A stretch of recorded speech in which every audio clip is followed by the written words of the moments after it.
There are people who simply vanish, leaving no trace behind, no witnesses, and no explanations. In recent history, there are cases so disturbing that they seem pulled from a horror novel or a work of science fiction. Scientists who challenge the laws of reality, children who disappeared in a matter of seconds, and public figures whose fate has become a global obsession. Today, we will take you through stories of disappearances as strange as they are disturbing. True stories that continue to baffle experts, families, and the entire world. So, get comfortable and turn off the lights, because these are 25 mysterious disappearances. We remind you that this content is also available in audio or podcast format on Spotify or your favorite platform. This is especially useful for those who usually play our videos in the background while they go about their day. How is everyone doing? Good morning, afternoon, or evening. Let's begin. Kenny Veach. Kenny Veach was a content creator known for his bold solo explorations in the Mojave Desert and other remote areas. In June 2014, he commented on a YouTube video about Area 51, mentioning that during one of his hikes, he had found an M-shaped cave that caused an intense vibration in his body as he approached, which led him to turn back out of fear. This comment attracted the attention of the online community, which encouraged him to return and document his find. Motivated by curiosity and the requests of his followers, Kenny embarked on a second expedition in October 2014 to locate the mysterious cave. Although he did not find it, he recorded and shared a video titled M Cave Hike, where he described his experience and reaffirmed his intention to continue the search. On the 10th of November 2014, Kenny set out on a third expedition, this time armed with a handgun for protection. He informed his girlfriend of his plans but did not provide specific details about his route. When he did not return as scheduled, his girlfriend reported him missing. On November 22, authorities found his mobile phone near an abandoned mine in the Sheep Range, but found no other clues regarding his whereabouts. The disappearance of Kenny Veach has given rise to various theories, from a possible fatal accident in the treacherous desert terrain to encounters with clandestine military operations or paranormal phenomena associated with Area 51. Some suggest he may have suffered an episode of disorientation or a personal crisis that led him to intentionally walk away. However, none of these hypotheses have been confirmed, and his disappearance remains an enigma. Despite search efforts and subsequent investigations, the case of Kenny Veach remains unsolved, fueling interest and speculation surrounding the mysterious M Cave and the secrets it might hold in the vicinity of Area 51. Angela Hammond. Angela Hammond was an outgoing and popular young woman in her community. In November 1990, she began dating Rob Schaefer, a high school senior in Clinton. By January 1991, Angela was pregnant, and the couple got engaged, preparing for the arrival of their baby, expected in September of that year. On the 4th of April 1991, Angela and Rob attended a barbecue in Montrose, Missouri. After the event, Angela drove Rob home around 10:00 p.m. as he had to look after his younger brother. Afterward, Angela spent time with a friend before heading to a payphone in a supermarket parking lot in downtown Clinton to call Rob around 11:15 p.m. During the call, Angela mentioned to Rob that a man in an older model green pickup truck had been lingering in the area. The man, described as bearded, wearing glasses and overalls, approached the payphone and used the adjacent phone before returning to his vehicle and turning on a flashlight, as if searching for something. Angela and Rob were extremely concerned at that moment. Suddenly, he heard her scream. He immediately left his house and rushed to the location where the payphone was, which was only 7 blocks away. On the way, he passed a truck that matched the description provided by Angela. From the vehicle, he heard her scream again. Rob tried to chase the truck, but his car suffered a mechanical failure that prevented him from continuing the pursuit. Angela's disappearance sparked an intense investigation. Authorities conducted aerial and ground searches. Rob was initially considered a suspect, but was ruled out after passing a polygraph test and due to the lack of evidence against him. Possible connections to other cases in the region were explored. In January 1991, Trudy Darby, 42, was kidnapped in Max Creek, Missouri. A month later, Cheryl Ann Kenny, 30, disappeared under similar circumstances in Nevada, Missouri. Although the possibility of a link between these cases and Angela's disappearance was considered, no conclusive evidence was found to connect them. In 2021, authorities revealed a new theory. It was discovered that on the same day as Angela's kidnapping, a threatening note was sent to a local narcotics informant, warning that his daughter, also named Angela, was in danger. Authorities consider the possibility that Angela Hammond was kidnapped by mistake, being confused with the informant's daughter due to the similarity in their names and appearances. This theory is still under investigation, but to date, it has not led to a significant breakthrough in the case. More than 3 decades later, the disappearance of Angela Hammond remains an unsolved case.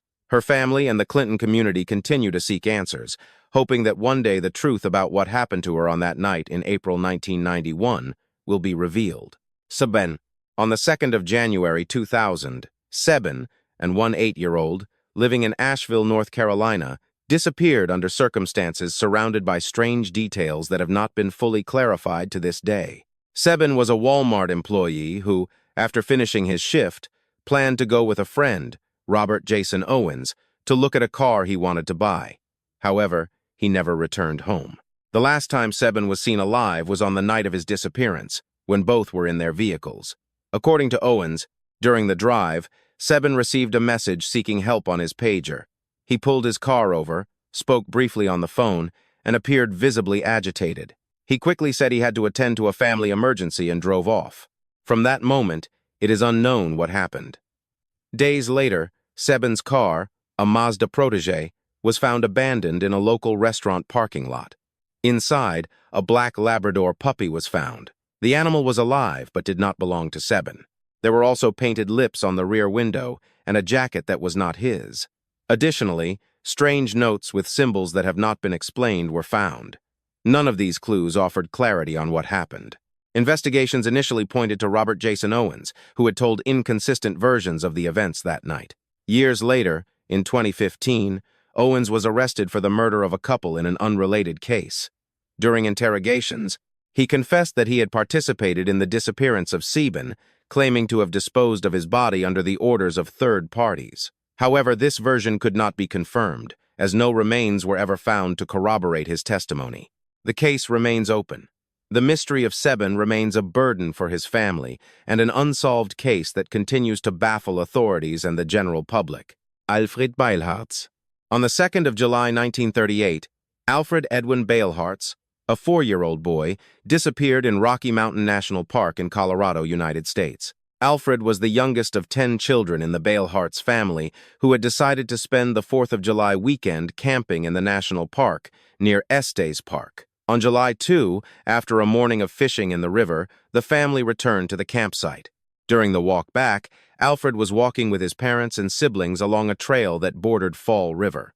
At one point, Alfred went ahead with some family members, but when his parents reached the camp, they realized he was not there and that he was not with the other children either.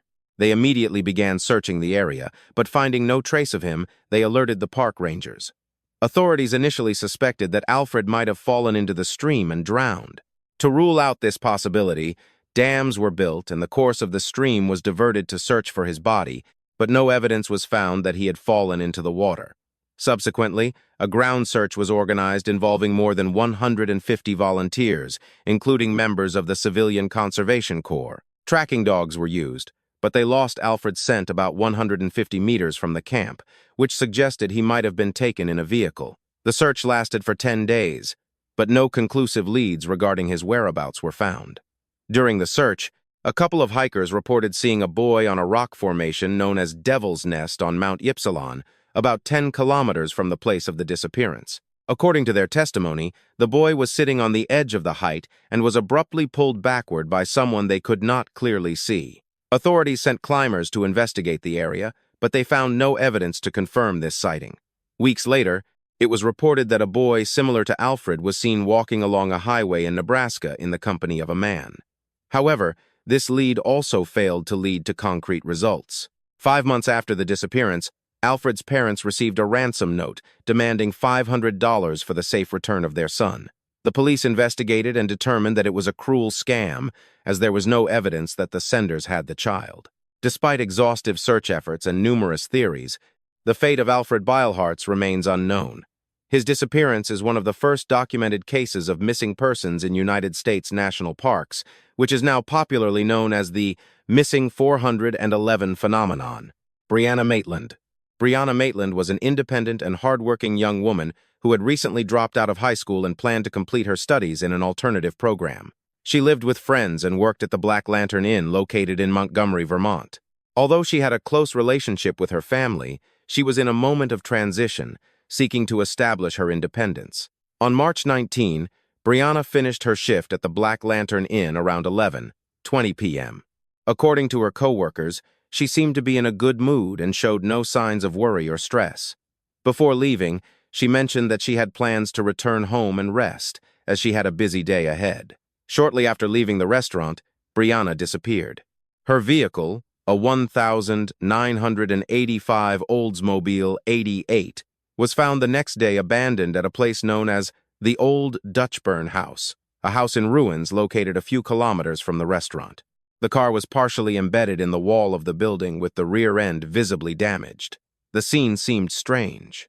There were no signs of Brianna, and inside the vehicle, her personal belongings were found, including her wallet, contact lenses, and 2 uncashed paychecks. The position of the vehicle and the details at the scene generated speculation. Authorities initially considered that the car could have been abandoned due to an accident. However, upon closer inspection, troubling signs emerged. The headlights were on, and one of the doors was open. There were also signs of a possible struggle, such as objects scattered near the car. Witnesses reported seeing the vehicle in that spot the morning after the disappearance, but no one saw Brianna or any other person in the vicinity. The police initially treated the case as a missing persons case, with no suspicion of a crime. However, as the days passed and there was no news of Brianna, the investigation intensified. One of the first lines of inquiry was to determine if her disappearance was related to personal problems or debts.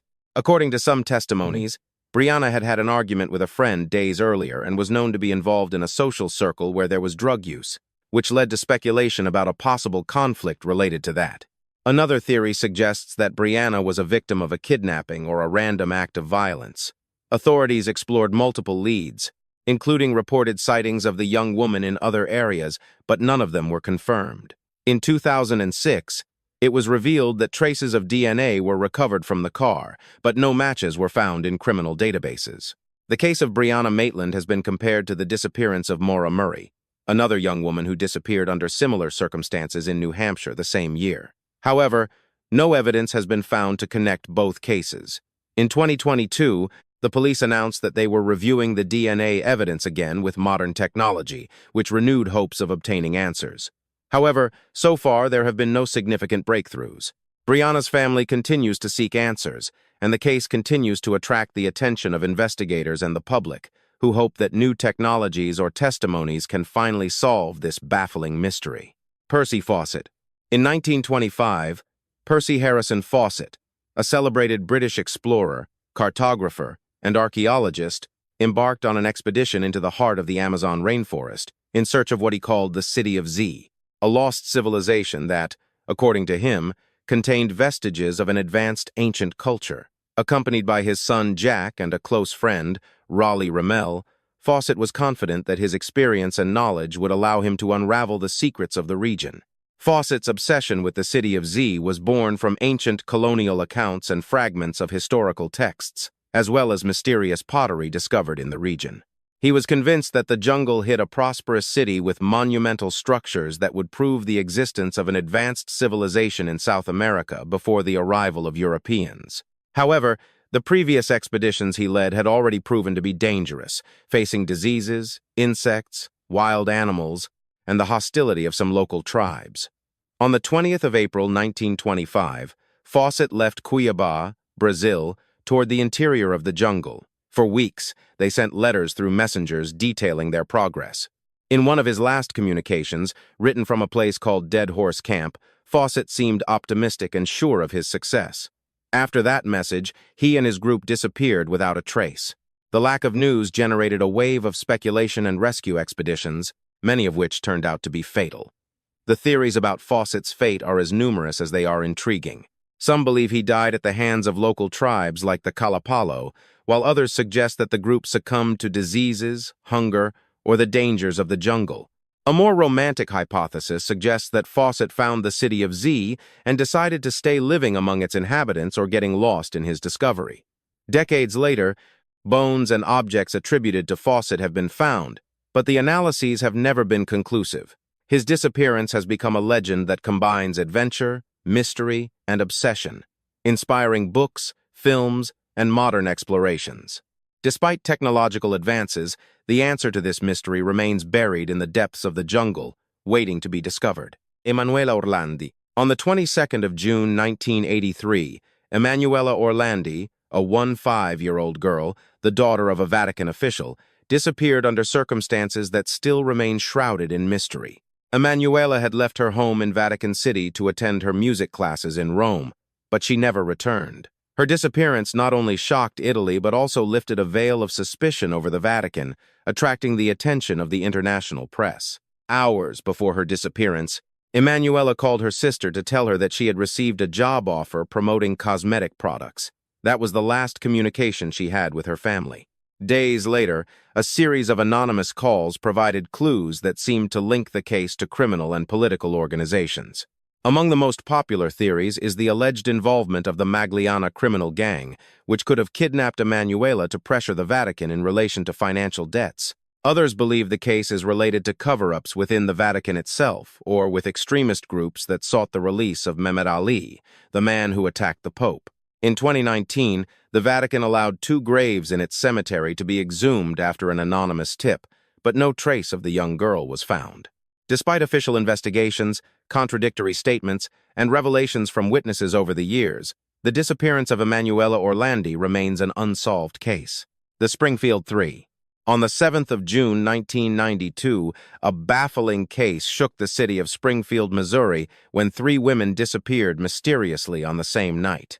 The victims, known as the Springfield Three, were Cheryl Levitt, 47, her daughter Susie Streeter, 19, and a friend of Susie, Stacy McCall, 18. On the night of June 6, Susie and Stacy attended several graduation parties with friends. Their original plans were to sleep at another friend's house, but at the last minute, they decided to stay at Cheryl's house. On the morning of June 7, some of the girls' friends arrived to meet them and continue the celebration. Upon arriving, they noticed that the 3 women's vehicles were parked outside. Inside the house, everything seemed to be in order. The personal belongings of the 3 were there, including their purses, money, and keys. Even the family dog, Cinnamon, was inside, noticeably nervous. However, there were some details out of place. A lamp was broken, although there did not seem to be signs of a struggle in the rest of the house. Additionally, the answering machine contained a suspicious message that a friend accidentally erased while checking the house, which complicated the investigation. The police initiated an intensive search, interviewing more than 100 people and checking possible leads, but the case quickly went cold due to the lack of tangible evidence. Among the initial theories, the possibility that the women had been kidnapped by someone they knew was handled, as there were no signs of forced entry. Another hypothesis suggested that the case could have been related to a failed kidnapping attempt that ended in murder. A key suspect in the case was Robert Craig Cox, a convict with a history of kidnapping and murder. Cox claimed to know what happened to the 3 women, but never provided information that could be verified. To date, no solid evidence has directly connected him to the disappearance. In recent years, new theories and alleged clues have surfaced. In 1997, a man reported having heard other prisoners bragging about having killed the women and buried their bodies under the parking lot of a local hospital. However, authorities could not confirm this statement, and the bodies were never found. In 2019, new statements about a possible location of the remains generated renewed interest, but the searches did not yield results. Despite the efforts of the police, private investigators, and the families, no conclusive evidence has been found to explain what happened that night. Cheryl's house was sold, but the case left an indelible mark on Springfield, becoming one of the most disturbing mysteries in the United States. Aaron Hedges. In September 2014, Aaron Joseph Hedges, a 38-year-old experienced hunter, disappeared in the crazy mountains of Montana, United States. Aaron was originally from Bozeman, Montana. He was a bow hunter with extensive experience in mountainous terrain. On the 5th of September 2014, along with 2 friends, Greg Leitner and Joe D., he embarked on a hunting expedition in the Crazy Mountains, a mountain range known for its rugged terrain and unpredictable weather conditions. The plan was to hunt elk for a week, setting up a base camp in the Campfire Lake area. On September 7, Aaron decided to head to a supply camp previously established in the Sunlight Lake area to pick up additional provisions. Although the route was familiar to him, Aaron did not return to the base camp that night. His companions assumed he had decided to spend the night at the supply camp due to the distance and difficult terrain. However, the next day, upon not hearing from him, they began to worry and notified the authorities. Search and rescue operations began immediately, involving specialized teams, tracking dogs, and helicopters. During the search, several items belonging to Aaron were found. On September 9th, his backpack was found near a cabin in the Cottonwood Lake area, several kilometers north of his planned route. Subsequently, his boots and a bow were discovered in scattered areas, which suggested that Aaron had been disoriented or in difficulty. Despite these findings, no traces of Aaron were found. The official search was suspended after several weeks without conclusive results.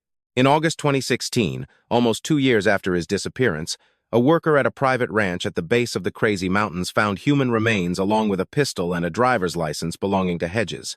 The location of the finding was more than 15 miles away from the point where his backpack was found, in a direction that did not match his planned route. Authorities confirmed that the remains were Aaron's, but could not determine the exact cause of his death due to the advanced state of decomposition. The disappearance and death of Aaron Hedges have given rise to various theories. Some suggest that Aaron may have become disoriented, possibly due to an injury or adverse weather conditions, which led him to move away from his route and succumb to exposure. Others speculate that Aaron may have encountered hostile people in the area, which resulted in his death. The boldest have suggested possible paranormal or unknown causes. Despite the findings and investigations, the disappearance of Aaron Hedges remains a mystery.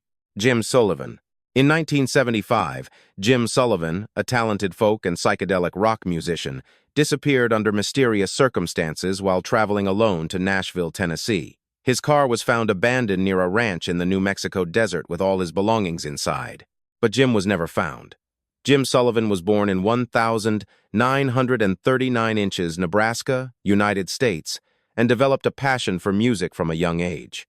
In the 1960s, he moved to Los Angeles with his wife Barbara and their son in search of a musical career.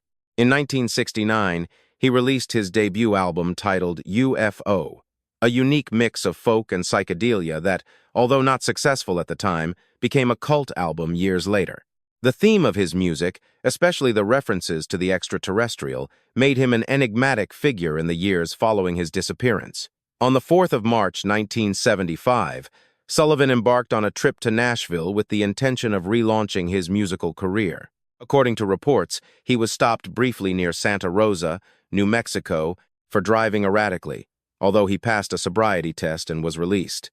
That night, he checked into the La Mesa Motel, but never spent the night there. The next day, his Volkswagen Beetle was found abandoned near a remote ranch. Inside the car were his guitar, clothes, and other personal objects. There were no signs of a struggle or clues about his whereabouts. The search for Jim Sullivan included tracks in the desert and interviews with local residents, but no trace of the musician was found. Years later, unconfirmed testimonies surfaced from people who claimed to have seen him wandering in the desert or in nearby towns, but there were no concrete leads. Some main theories have emerged around his disappearance. One of them is that he could have been the victim of a crime or an accident in the desert, which led to a fatal outcome. Another suggests a possible extraterrestrial abduction, influenced by the references to spaceships and mysterious encounters on his album. There is also the theory that Sullivan could have decided to disappear voluntarily and start a new life, although there is no evidence for this. Decades later, Jim Sullivan and his album have become a symbol of mystery in music. His disappearance continues to be the subject of conspiracy theories, documentaries, and debates among those who seek to solve this enigma. Megumi Yokota. Megumi Yokota was born on the 5th of October 1964 in Niigata Prefecture, Japan. She was the eldest daughter of Shigeru and Seiki Yokota, and had 2 younger brothers, Takuya and Tetsuya. Megumi was a cheerful and talented girl, with interests in singing, drawing, calligraphy, and classical ballet. She also enjoyed reading and creating comics. On the 15th of November 1977, at the age of 13, Megumi disappeared while returning home after her badminton training. It is believed she was taken by North Korean agents to North Korea. The exact reason for her deprivation of liberty is not clear, but it is speculated that she might have witnessed sensitive activities, which led to her capture to silence her.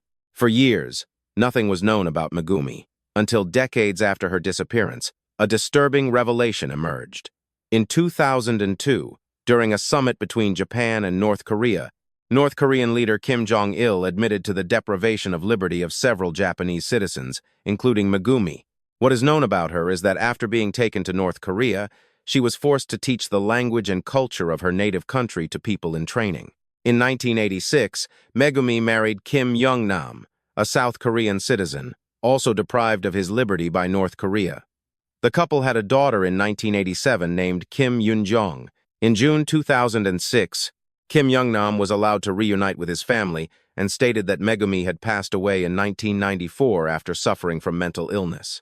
However, these statements have been questioned, as it is suspected that Kim could have been under pressure and was unable to speak freely during the interview. The North Korean government claimed that Megumi had indeed passed away on the 13th of March 1994 and delivered supposed cremated remains to Japan in 2004. However, DNA analyses conducted in Japan determined that the remains did not belong to her, which increased doubts about the veracity of the information provided by Pyongyang. The case of Megumi has become a symbol of the Japanese citizens who were deprived of their liberty and taken to other countries. Her parents, Shigeru and Seiki Yokota, led an untiring campaign for her return and that of other victims.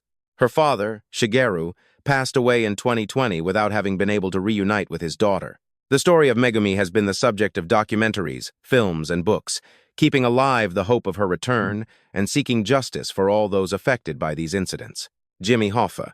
Jimmy Hoffa was an American union leader recognized for his role as president of the International Brotherhood of Teamsters from 1957 to 1971. During his leadership, his union became one of the most influential in the United States. However, his career was marked by accusations of corruption and alleged ties to organized crime. On the 30th of July 1975, Hoffa disappeared under circumstances that have not yet been clarified.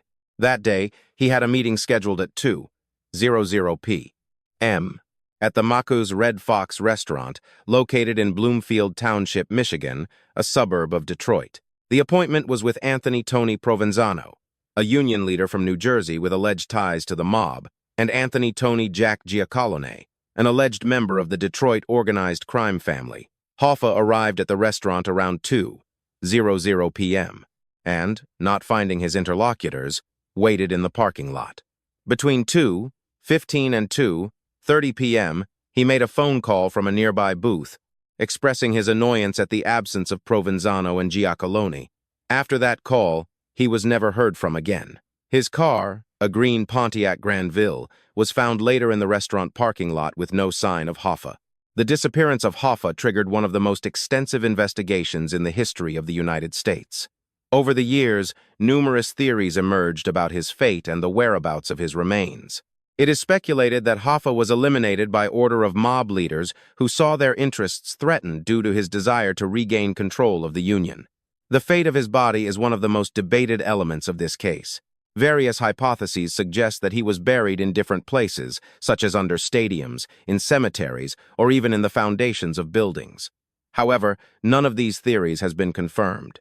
In November 2021, the FBI conducted a search at an old landing strip in New Jersey, following a lead that suggested Hoffa could have been buried there. Despite these efforts, no conclusive evidence was found. The case of Jimmy Hoffa remains one of the greatest unsolved enigmas in modern United States history, and his disappearance continues to generate speculation and theories to this day. Johnny Gosch. John David Gosch, better known as Johnny Gosch, was born on the 12th of November 1969 in Des Moines, Iowa, United States. On the 5th of September 1982, he disappeared mysteriously while performing his morning route as a newspaper carrier in West Des Moines. His disappearance became one of the most notorious cases of missing children in the United States. On the morning of the 5th of September 1982, Johnny left his house before dawn to begin his newspaper delivery route for the Des Moines Register. Although he usually woke his father to accompany him, that morning he decided to go alone, taking with him Gretchen, the family's dachshund. Several newspaper carriers reported seeing Johnny at the delivery point picking up his papers. This was the last corroborated sighting. A witness, John Rossi, observed Johnny talking to a burly man in a two-toned blue car near the delivery point. Johnny told Rossi that the man was asking for directions and requested his help. Rossi noticed that something seemed strange and tried to remember the license plate of the vehicle, but could only identify that it was from Warren County, Iowa. Shortly after, a neighbor heard the sound of a door closing and saw a silver Ford Fairmont driving away quickly from the area where Johnny's newspaper cart was found. Around 6:00 a.m., Johnny's parents began receiving calls from customers complaining that they had not received their newspaper. His father, John, went out to look for him and found Johnny's cart full of newspapers 2 blocks from their house. They immediately contacted the West Des Moines Police Department to report his disappearance. Noreen Gosch, Johnny's mother, criticized the initial response of the authorities, pointing out that at that time there was a policy that required waiting 72 hours before considering a person as missing. According to her, the police took 45 minutes to arrive to take the report. Initially, the police considered the possibility that Johnny had run away, but later changed their stance and suggested that he had been kidnapped, although they could not establish a clear motive. Despite an extensive investigation, few leads were found, and no suspect was arrested in connection with the case. Months after the disappearance, Noreen Gosch claimed that her son was seen in Tulsa, Oklahoma, when a boy shouted for help before being dragged away by 2 men. On the 12th of August, 1984, Eugene Martin, another Des Moines newspaper carrier, disappeared under similar circumstances while delivering papers on the south side of the city. Authorities could not demonstrate a connection between the 2 cases. Although Noreen Gosch claimed to have been informed beforehand that another kidnapping would occur in the area. In 1989, Paul Bonacci, 21, claimed to have been kidnapped in a child exploitation ring along with Johnny and alleged to have participated in his kidnapping. Noreen Gosch met with Bonacci and believed his testimony, as he provided details that coincided with information not disclosed publicly about Johnny. However, authorities considered Bonacci an unreliable witness and did not interview him formally. In 1997, Johnny's mother claimed that Johnny, then 27, visited her at their home during the early morning, accompanied by an unidentified man. According to her, Johnny told her that he had escaped from his captors and that he was living under a false identity for fear of retaliation.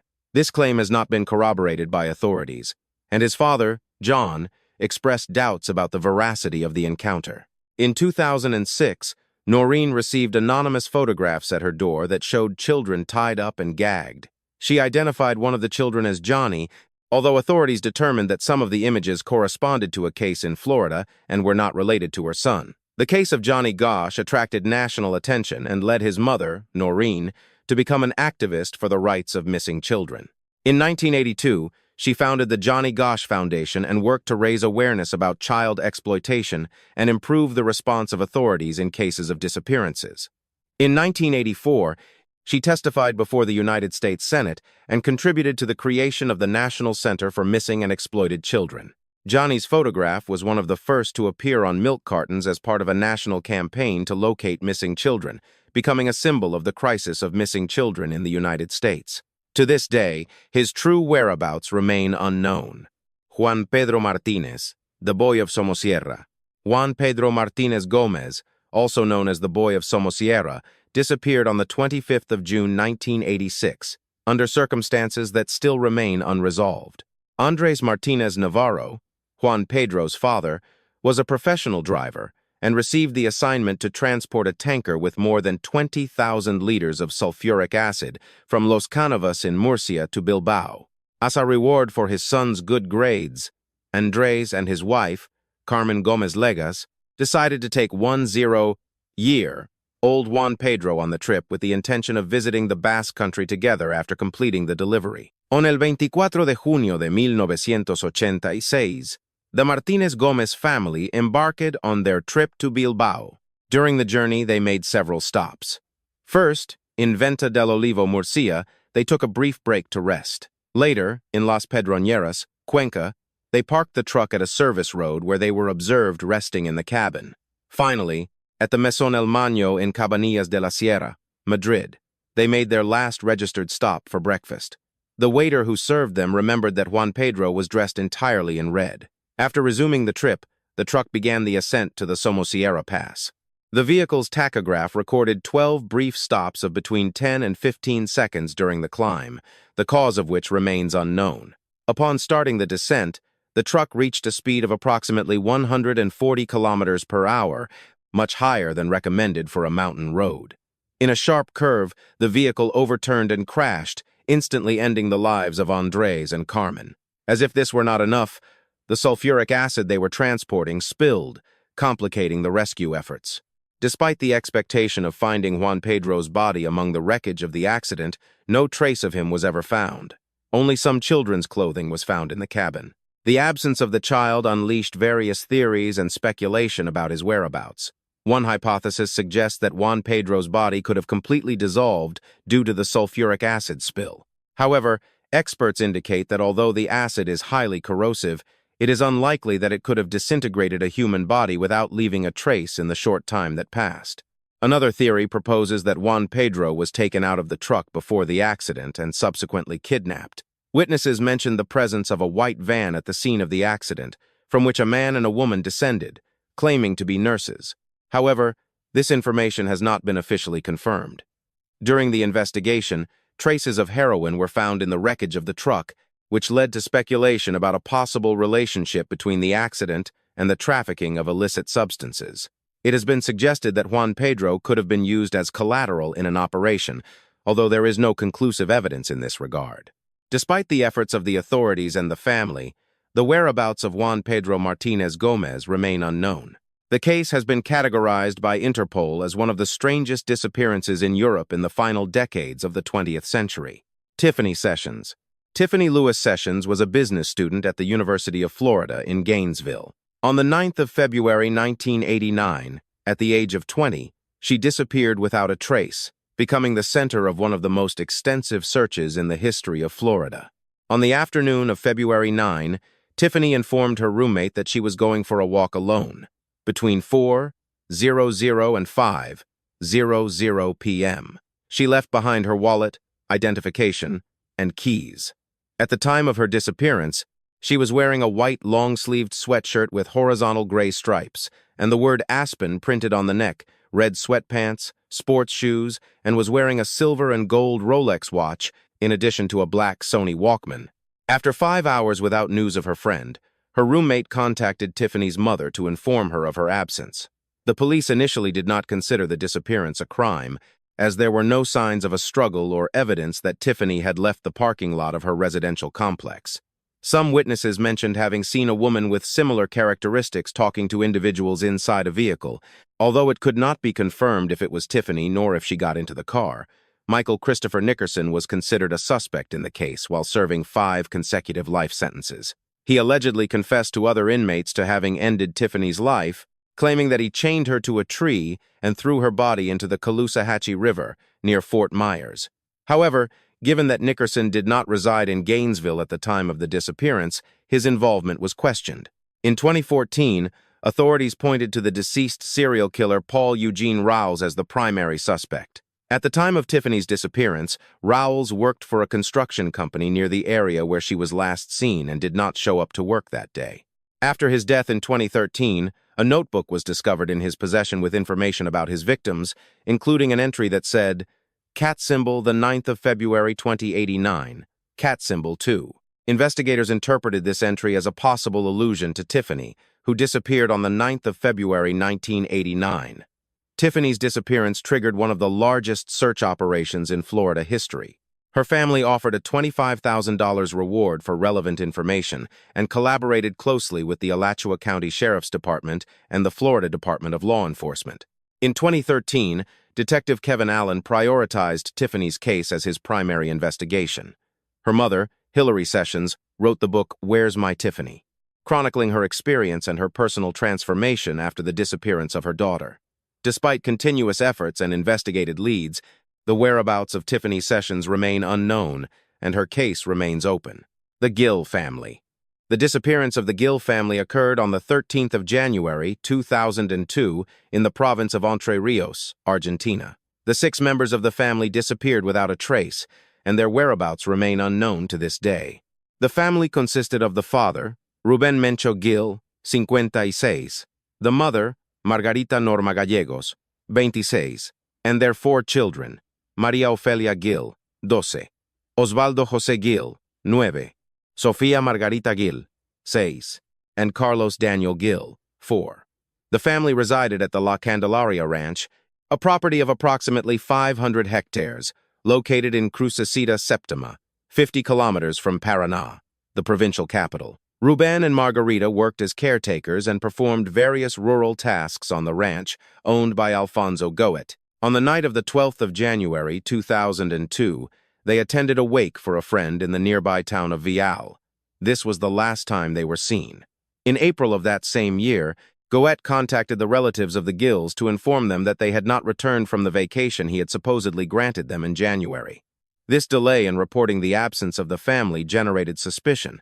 In addition, it was discovered that Ruben's cell phone made calls on January 13 to an unidentified woman in Rosario, and the device remained active until April 2003, 15 months after the disappearance. And if that were not enigma enough, a neighbor claimed to have seen Ruben riding a horse on January 14, 2 days after his disappearance. There was speculation about possible disputes between Ruben Gil and Alfonso Gota related to debts or labor abuse. Some testimonies indicate that the relationship between them was not good. However, no conclusive evidence was found that linked Goet to the disappearance. One theory suggests that the family could have witnessed illegal activities on the ranch, which would have motivated their forced disappearance. Another popular theory, although less likely, is that the family had decided to leave the region in search of better job opportunities. However, they left behind all their belongings, including documents and money, which makes this hypothesis implausible. Over the years, multiple search operations have been carried out at the La Candelaria Ranch and surrounding areas. In 2008, human blood stains were found on the property, but the DNA tests did not match those of the Gil family. In 2018, new excavations were carried out following the testimony of a rural contractor who claimed to have seen Ruben digging holes days before his disappearance. However, these efforts did not yield conclusive results. Alfonso Gota, the main suspect, died in a car accident on the 16th of June 2016. His death revived interest in the case, but so far, no significant breakthroughs have been obtained. In 2022, Justice reactivated the search for the Gil family, performing new excavations on the ranch with the collaboration of the Argentine forensic anthropology team. More than 2 decades after the disappearance, the case of the Gil family remains unsolved. The relatives continue to seek answers and justice, while the enigma of their disappearance persists in the collective memory of the community. Yoshio Fujimaki. Yoshio Fujimaki was a prominent Japanese printmaker associated with the Sozaku Hanga movement. The movement promoted the idea that the artist should be in charge of the entire creative process, from design to printing, emphasizing individual expression and personal craftsmanship. Fujimaki specialized in depicting scenes of the Shitamachi area in Tokyo during the 1930s, capturing the essence of urban life at the time. His most recognized work is the Sumidagawa Emaki, a 60-meter scroll that illustrates scenes around the Sumida River. However, his promising career was cut short by his mysterious disappearance on the 2nd of September 1935, at the age of 24. In mid-1935, Fujimaki organized a solo exhibition at the Tokyodo Art Gallery in Kanda, Tokyo, which took place from June 25 to 27. Despite his talent and dedication, he faced serious financial difficulties. It is known that he worked tirelessly, but his works did not generate the income necessary to sustain himself. This precarious financial situation plunged him into a deep depression. On 2 September 1935, Fujimaki visited the home of his colleague and friend Tadao Ono, also a printmaker and member of the Sosaku Hanga movement. During this visit, Fujimaki brought with him all his drawings, prints, and his collection of books packaged in 2 furoshiki, traditional Japanese cloths used to wrap objects. He entrusted these packages to Ono and informed him that he had canceled his room rental. After this meeting, Fujimaki said goodbye and was never heard from again. The sudden disappearance of Fujimaki generated various speculations. Ono suggested that due to his depressive state and financial problems, Fujimaki could have thrown himself into the Sumida River, an area that he used to represent in his works. However, this theory was never confirmed, as no conclusive evidence was found, nor was his body ever found. The lack of concrete evidence has kept the case shrouded in mystery for decades. After his disappearance, the figure of Fujimaki fell into oblivion until 1978, when an exhibition revived interest in his work. Since then, his works have been the subject of multiple exhibitions. Currently, 56 of his works are part of the permanent collection of the National Museum of Modern Art, Tokyo, and the Art Institute of Chicago also owns one of his prints. The life and disappearance of Yoshio Fujimaki continue to be one of the most intriguing enigmas in the history of 20th-century Japanese art. The Millbrook twins. Danette Latonia Millbrook and Jeanette Latrice Millbrook are twin sisters born on the 2nd of April 1974 in Augusta, Georgia. On the 18th of March 1990, at the age of 15, both disappeared. That day, they had attended the Christ Presbyterian Church on Lumpkin Road. Upon returning, they informed their mother, Mary Louise Sturgis, that a man in a van had followed them for part of the way. Later that day, the sisters visited the house of their godfather to ask for money for the school bus, as the family had recently moved and the school was further away. After receiving money for the fare and something extra for snacks, they headed to their cousin's house and then to their older sister's house, asking on both occasions that they accompany them back home. However, due to diverse circumstances, none could do so. Subsequently, the twins went to a local gas station where they bought snacks and sodas. The clerk, who knew them, did not notice anything unusual in their behavior, but this was the last time they were seen. After the disappearance, the family tried to file a report, but they were told to wait 24 hours. The initial investigation was hindered by the loss of the original police file and errors in the reports, such as the incorrect spelling of the twins' last name and Jeanette's middle name. Authorities acted in a highly incompetent manner, and only 1 year after the disappearance, they decided to close the case abruptly. The family was informed in a contradictory manner about the closing of the case, including claims that the twins had been found or placed in foster homes, which was completely false. Despite the official closing in 1991, the family continued to seek answers. The persistent calls of Shanta Sturgis, the sister's older sister, led to the reopening of the case in 2013. The sheriff of Richmond County acknowledged that a terrible injustice had been committed over the last 20 years. However, it is not clear if the investigation has progressed significantly. The producers of the podcast The Fall Line have actively collaborated in the search for the twins, helping to raise a $10,000 reward and planning the installation of a billboard to increase the visibility of the case. In addition, possible connections with other cases have been explored, such as that of an unidentified woman found in Aiken County, although DNA tests did not match. It has also been considered the possible implication of Joseph Patrick Washington, a criminal convicted of kidnappings and assaults in the same area and era, but no conclusive evidence has been found. More than 3 decades after their disappearance, the whereabouts of Danette and Jeanette Millbrook remain unknown. The family continues to seek answers and justice, while the case remains open and unsolved. Monica Milagros Serrano Garcia, a 1.5-year-old Panamanian girl, disappeared on the 8th of February 2003 at 6:00 p.m. while playing in the yard between her grandmother's house and her own in Colinas de Loma Bonita, Corregimiento de Vista Alegre, Arraijan district, in Panama. She was under the care of her aunt, who stated that in a moment of distraction, she no longer saw the girl and began to look for her without success. After the disappearance, several suspicious people were detained and interrogated. However, the statements were inconsistent and did not lead to finding the girl. One of the hypotheses suggested that Monica had been kidnapped and subsequently sold, but no conclusive evidence was ever found in this regard. Over the years, several leads emerged that generated hope for the family. In 2009, a girl was identified in Ecuador with characteristics similar to Monica, but DNA tests ruled out that it was her. In 2020, another young woman, Grifina Lopez, raised in the Guna region of Wargandi, was subjected to genetic testing due to her physical resemblance to Monica, but the results were also negative. Monica's father, Castor Serrano, passed away in 2023 without knowing the whereabouts of his daughter. Her mother, Monica Garcia, continues to seek answers and has criticized the lack of interest and support from authorities in the investigation. The disappearance of Monica Serrano remains one of the most enigmatic and painful cases in the recent history of Panama, leaving a family and a nation in search of answers. Ronald Tamman. Ronald Henry Tamman, Jr. was born on the 23rd of July, 1933, in Maple Heights, Ohio, the second of 5 siblings. In 1953, he was a sophomore at Miami University in Oxford, Ohio, where he stood out as a student and athlete. He was part of the university wrestling team, served as a resident advisor in Fisher Hall, and played the double bass in a musical band. On the night of the 19th of April, 1953, around 8:00 p.m., Tammen requested clean sheets from the manager of Fisher Hall. After discovering that someone had placed a dead fish in his bed as a prank, he returned to his room to study, this being the last time he was seen.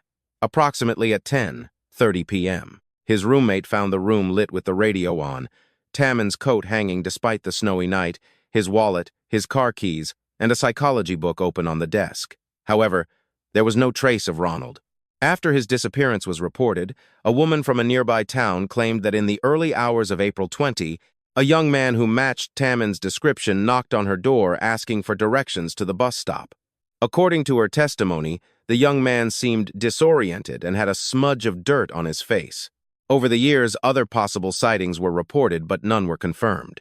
In 1978, during the demolition of Fisher Hall, the site of his disappearance, the rubble was inspected, but no additional clues were found. In 2009, detectives explored the possibility that an unidentified body found in Georgia in 1953 could be Tammen's due to similarities in height and weight.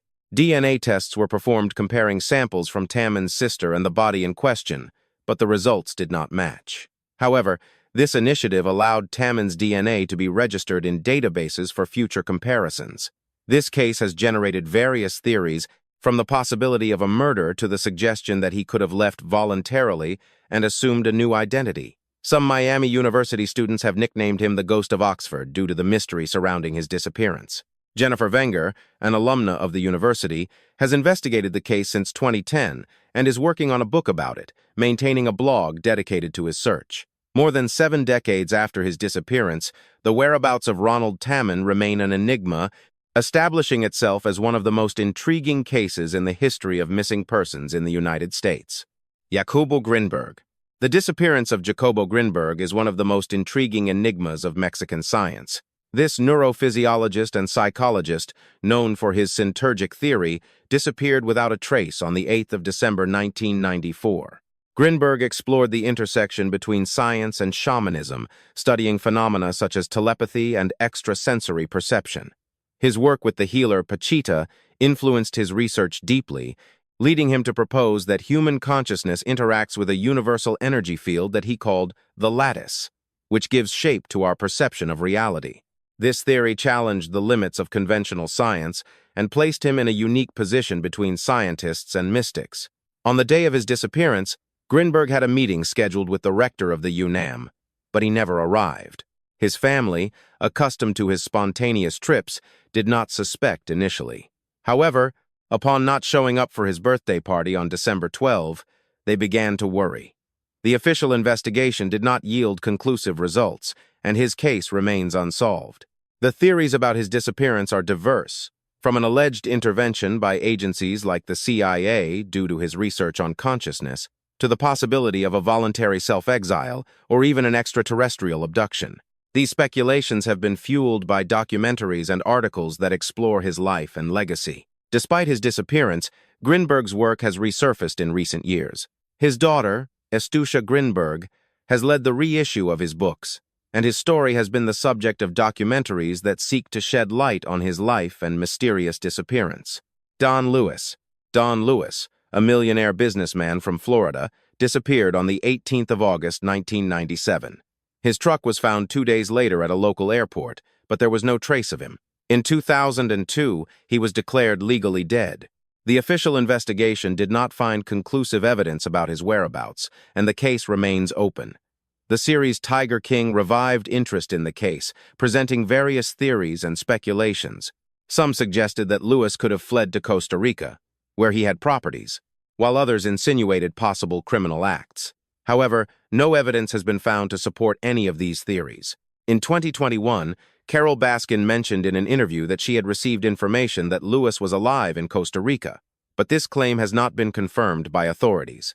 Lewis's family continues to seek answers and has offered rewards for information that leads to solving the case.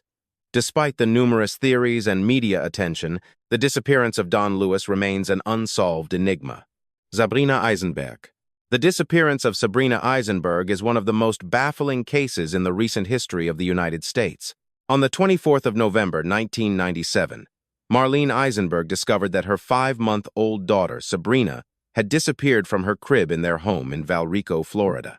The garage door and the door that connected to the interior of the house were open, but there were no signs of forced entry, nor were any valuables taken, only the baby and her yellow and blue blanket. The community mobilized quickly in a massive search with no positive results. Authorities began to suspect the parents due to inconsistencies in their statements and their behavior before the media. The police obtained authorization to record conversations inside the house for 3 months, collecting more than 2,600 recordings. However, many of these were inaudible or taken out of context. In 1999, the Eisenbergs were accused of making false statements, but in 2001, the charges were dropped, and a federal judge harshly criticized the conduct of the prosecution, ordering the government to pay $2.9 million in legal fees under the Hyde Amendment. Despite the time passed, the case remains unsolved. The Eisenbergs moved to Maryland in 1999 and maintain hope that Sabrina is alive. They have received leads from women who believe they are Sabrina, but DNA tests have not confirmed any match. The case of Sabrina Eisenberg remains open without definitive answers about her whereabouts. Derek Engebretson. On the 5th of December, 1998, 8-year-old Derek Engebretson accompanied his father and grandfather to look for a Christmas tree in the Winemah National Forest near Rocky Point. During the excursion, Derek went ahead to catch up with his father and at some point became separated from both. Upon noticing his absence, his family requested help from a passing motorist, who alerted the authorities. Weather conditions worsened quickly that afternoon with a blizzard that hindered the search efforts. Despite the intensive search efforts that included hundreds of volunteers, tracking dogs, and helicopters, no trace of Derek was found. An improvised shelter made with fir branches and a snow angel were discovered near the road, but the footprints that led away from the latter were erased by a snowplow. Objects such as a candy wrapper and a school marker were also found, although their relationship with Derek could not be confirmed. A witness reported having seen an unidentified man struggling with a boy that same day, but assumed it was a family situation and did not intervene. Additionally, the presence of a man driving a black 2-door Honda in the area was reported, who was asking for directions. In 1999, graffiti was discovered in a restroom at a rest area south of Portland that referred to Derek, but its content was never made public, and it was considered a bad taste joke. In 2008, Frank James Milligan, a convicted sex offender, was identified as a possible suspect. Milligan confessed to having ended Derek's life, but later recanted and could not provide information about the whereabouts of the body. Despite this, he continues to be considered a suspect in the case. To date, the true fate of Derek Engebretson remains unknown. His family maintains the hope of finding answers and continues to look for information that can solve this mystery. Marcella Basteri. The disappearance of Marcella Basteri, the mother of the famous singer Luis Miguel, is one of the most persistent mysteries of the Latin American entertainment world. Since her last public appearance in 1986, her whereabouts have been the subject of multiple theories and speculations. On the 18th of August 1986, Marcella was last seen at the Pisa airport in Italy, where she boarded a flight to Madrid accompanied by her youngest son, Sergio. According to her aunt, Adua Basteri, Marcella expressed fear about that trip, as she would be meeting with her ex-husband Luisito Rey to discuss legal matters related to their children. Adua remembers that Marcella mentioned that Luisito had asked her to sign documents regarding properties and permissions before disappearing. In early September 1986, Marcella made a phone call from Madrid to her aunt, informing her that she was with her sons Alejandro and Sergio at the family home and that she planned to travel to Chile to meet with Luis Miguel. During that conversation, Adua heard Luisito Rey's voice in the background asking his son Alejandro to bring him a suitcase. Since then, there has been no confirmed information about her location. The theories about her disappearance are diverse. The most popular is that her ex-husband, Luisito Rey, had ordered someone to end her life, or that he himself had done so to keep the assets that Luis Miguel had put in his mother's name. The actor Andres Garcia stated that Luisito asked him for help to get rid of her, which he refused. However, there is no conclusive evidence to support this version. Since 2018, the hypothesis has circulated that Marcela could be alive and residing in a psychiatric hospital in Buenos Aires under the name Honorina Montes. Lorena Basteri, Luis Miguel's cousin, has stated that she regularly visits this woman and that she firmly believes it is Marcela. A DNA test was requested to confirm her identity, but the results were not conclusive. The Netflix series Luis Miguel, the series addressed this mystery, suggesting that Luisito Rey could have been involved in Marcela's disappearance. However, the production left the case open, reflecting the lack of conclusive information in real life. Despite the investigations and theories, the whereabouts of Marcela Basteri remain unknown.